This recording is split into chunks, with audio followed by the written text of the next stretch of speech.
We're going to move on now to our reading section, the next reading test, 65 minutes, 52 questions. That's how it goes.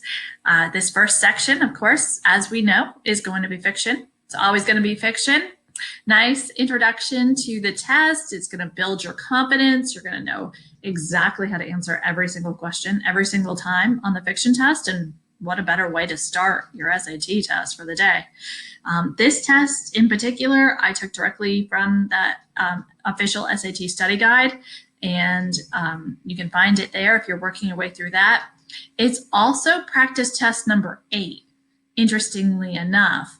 So if you didn't have the official SAT study guide and you want to go online, College Board released this test as practice test number 8.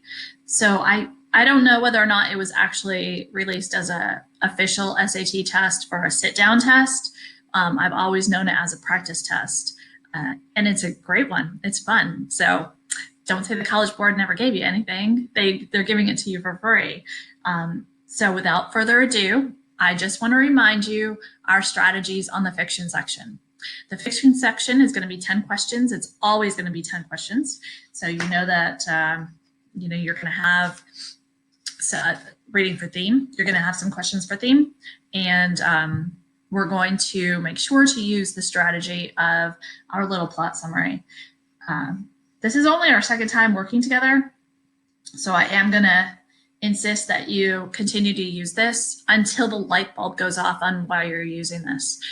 Just like maybe your AP Lit teacher doesn't make you do this, but you're still really getting into characterization, but you don't necessarily need to map it out in your classes. Same for here. As we're learning the strategy, and just as a reminder, since this is the second time, I'm going to go ahead and ask you to do this little plot chart, just to remind you about what this strategy is. Eventually, maybe on our 8th time together, we won't need it at all. You'll be so ready. You will be ready. So let's go ahead and start reading and reminding we're jotting down the information that is specific to the main character. So whenever we get to know the main character, we want to pay attention to any conflicts. As a reminder, we'll never really get to the climax because we only have this tiny little excerpt. It's such a short little excerpt, so we'll never get to the climax. But we really want to get to know that main character, what his or her motivation is, or what he or she is going through, so that we can predict what the questions are going to be. We are absolutely 100% reading for theme. Again, what the big picture is, what the author is trying to have us learn from this tiny little excerpt. So let's go ahead and start reading, actively reading, pencils in hand, prepared. Let's start reading.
I'll set reading. I love that passage. I think I might have found my new favorite passage. I think you might hear me say that more often, these fiction ones, but I loved Grace Spivey, but ooh, I love this passage. I wrote down that the main character loves reading. The father absolutely abhors, hates books. The main character had to hide reading and hid reading. What little money that he did get from his dad. So his dad, he did say specifically was not a miser, but would give him a few pennies here and there for treats. He would spend the money on books.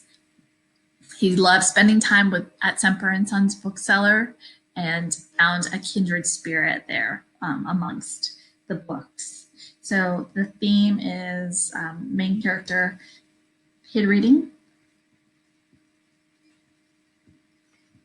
I think the very last sentence is so telling. Soon I was convinced that I didn't want to do anything else in the life but learn to do what Mr. Dickens had done.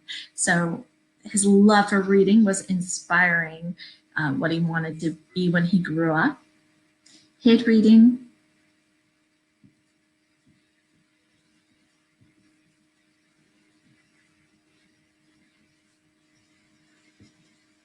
And that main conflict of the dad and the dad's feelings about reading, he kind of went to it a little bit in the passage where the dad, letters he could not decipher there on line 13.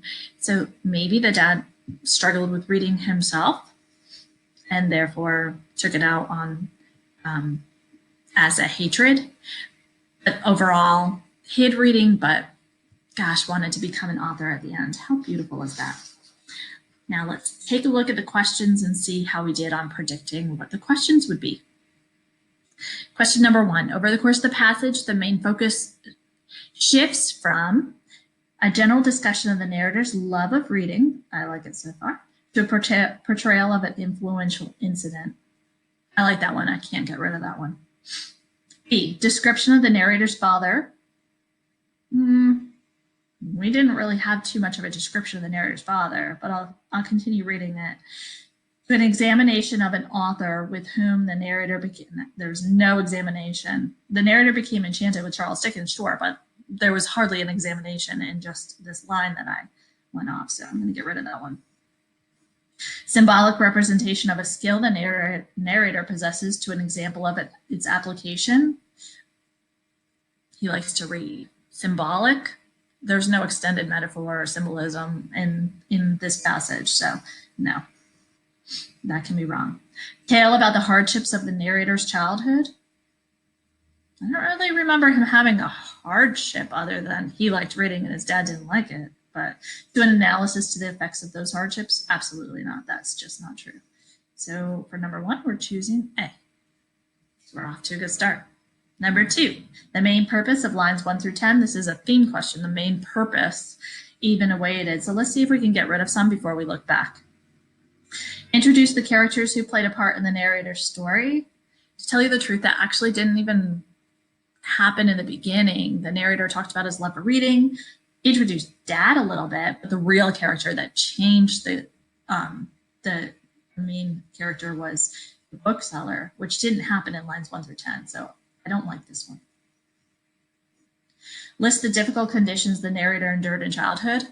No, his dad would give him money for candy. Describe the passion that drives the actions for the narrator recounts. Passion that drives the actions. Yeah, I like that. Describe the narrator's aspirations before he met.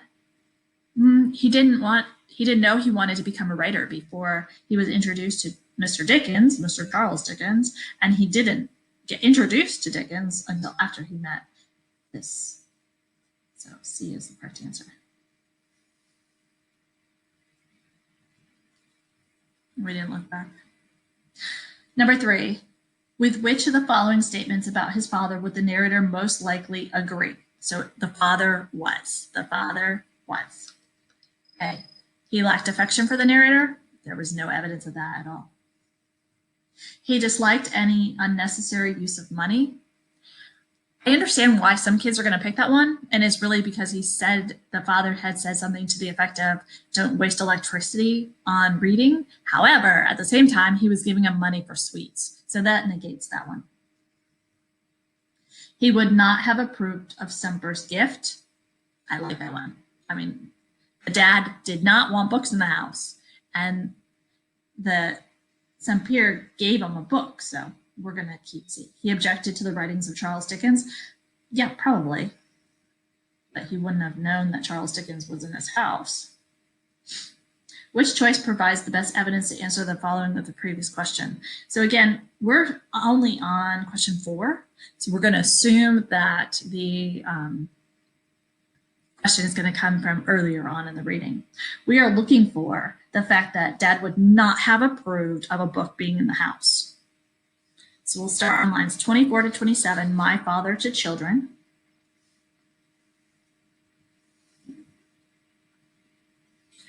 My father was not a miser, and despite the hardships we suffered, whenever he could give me a few coins so that I could buy myself some treats like the other children. It doesn't say anything about his despise of books being in the house, so I'm going to get rid of that one. The bookseller content, 35 to 37. The bookseller would let me sit on a chair on a corner and read any book I liked to my heart's content. As much as I love that picture, it just simply doesn't answer what we're looking for. Line 37 to 38, he hardly enhands. Again, we're looking for the dad not liking books.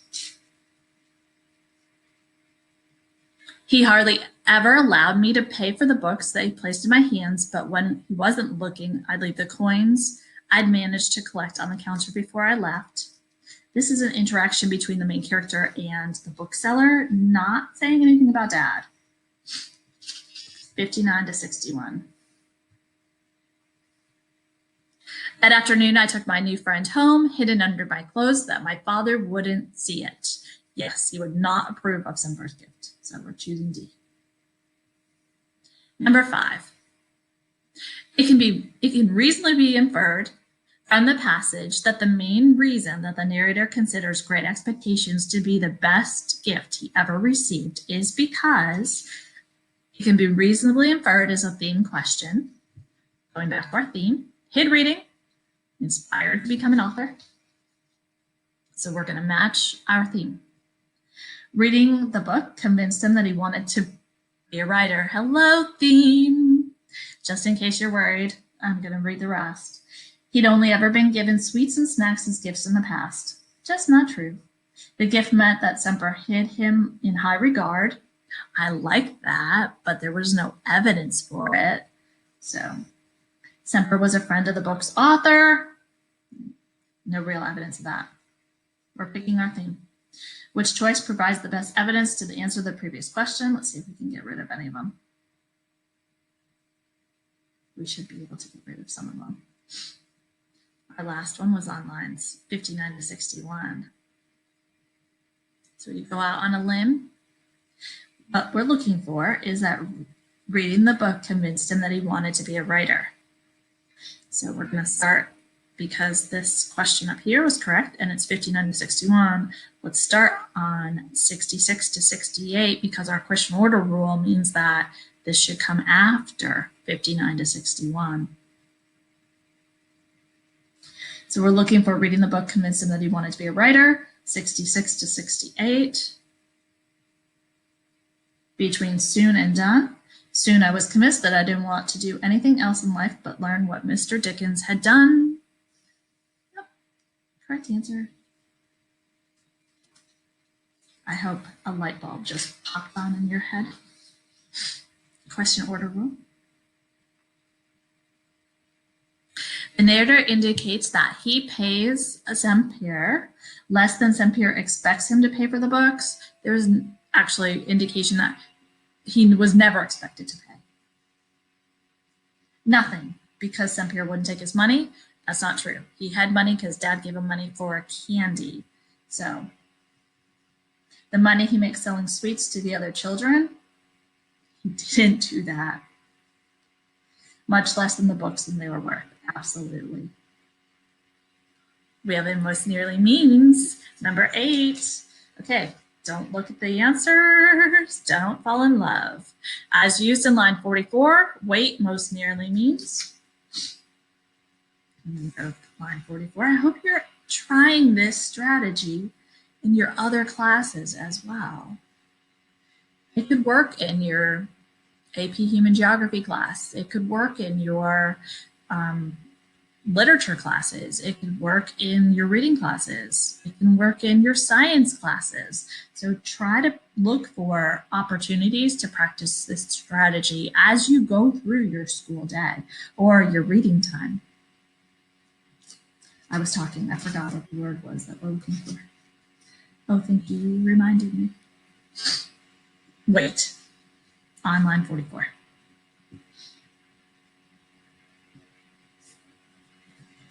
We're looking for a simple logical word that can take the place of wait.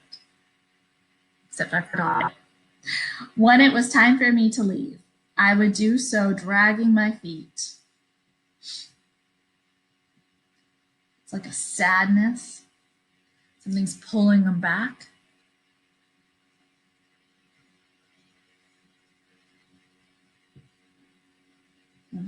Sadness on my soul, burden. A burden on my soul. We have another simple logical word. We're not changing the context of the sentence. We're just coming up with a simple logical word to take its place. Number 1, bulk. Sadness. No, bulk is like a lot of something. So we're gonna get rid of that. No, I like that word. Burden. A force. Sadness as a force. No, sadness is an emotion. Clout. That's not. So we're gonna go with burden. The word friend is used twice in lines 57 to 58 too. Before we jump back to line 57, let's just have a look at what the questions are and see if we can eliminate 2 at least. If we can eliminate 2, then we're doing that puzzle sequence with our brain and trying to figure out how to save some time. The word friend is used twice in line 57 to 58 too. Underline the importance of the narrator's connection to Semper. I like that, so let's keep that. Stress how friendships help the narrator deal with this difficult home situation. That's actually just not true. Emphasize the emotional connection Semper feels to reading. I like that. Imply that the narrator's sentiment caused him to make an irrational decision. There's no indication of that at all. So we're going back and forth between underline the importance of the narrator's connection to the bookseller or emphasize the emotional connection that the bookseller feels to reading. Here we are. A friend of yours, a lifelong friend. And from now on, he's your friend too. It wasn't the narrator speaking. It was the narrator being spoken to. And therefore, we're going to choose C. And number 10, we're already at the last question. Which statement best characterized the relationship between Semper and Charles Dickens? Semper models his own writing after Dickens' style. We never heard about him as a writer. He was just a bookseller. Semper is an avid admirer of Dickens' work. I like that a lot. Semper feels a personal connection to the details of Dickens' biography. That's a little specific. I'm gonna show you the difference between the two here. Semper considers himself to be Dickens' most appreciative reader. Well, I mean,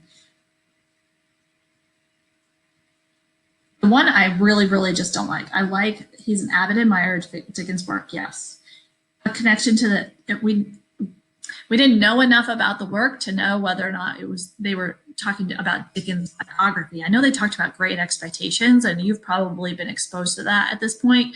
It's not a biography. It's a work of fiction. And if it were a biography, they would have said that in the reading. Semper is an avid admirer of Dickens' work. True, we would all agree with that. And Semper considers himself to be Dickens' most appreciative reader. Now, these are very similar, I hope you see. And so what I'm going to teach you now is which one can't be wrong. So as we look through, one is very much more specific than the other. An avid admirer of Dickens' work just means here's all of Dickens' work. I have a great respect. And again, said the word friend. I have so much respect that this author seems like a friend. I hope you found some readings in your time as a reader that you feel the same way about some authors. This one here considers himself to be Dickens' most appreciative reader. True, but a little more specific than an avid admirer of his work. So between these two, B can't be wrong.